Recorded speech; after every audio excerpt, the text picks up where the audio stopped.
Ichi the Witch had a pretty wide spread at the end of this year, with quite a few chapters getting into the top 3, but also with 2 chapters that fell out of the top 5.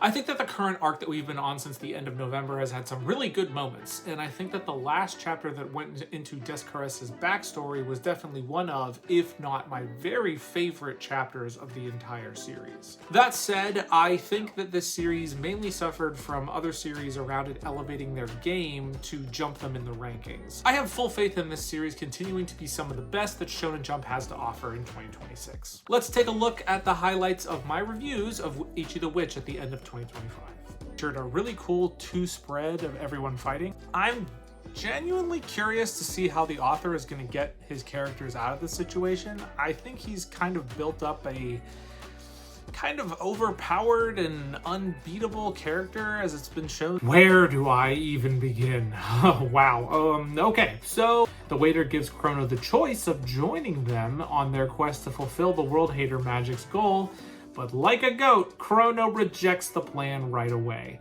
He then captures the waiter in his time bubble and disintegrates him by speeding up his time. I literally said, wow, when I finished this chapter. Waiter Magic comes back from being turned to dust, as could be expected, and reveals that their trial is to present them with 10,000 lives. Basically, he's Davy Jones. Every time I see Descartes, I just love her more and more. I mean, a mention of brain rot and the waiter being a lonely virgin. How could you beat that?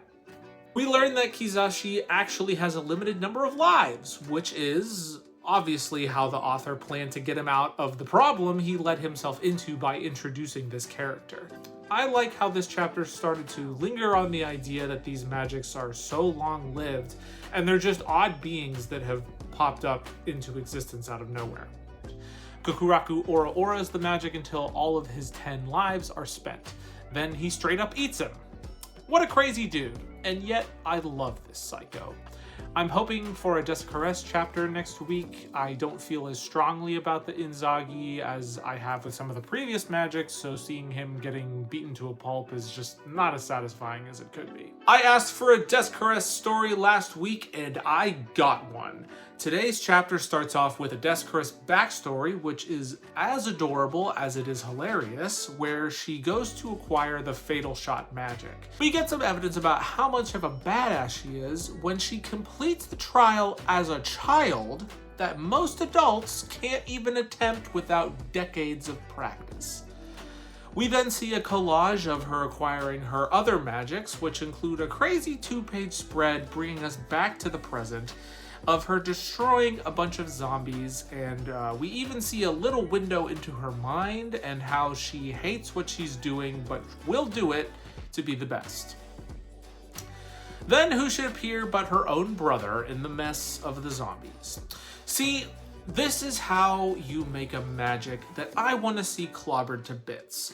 The octopus is mostly just silly at this point.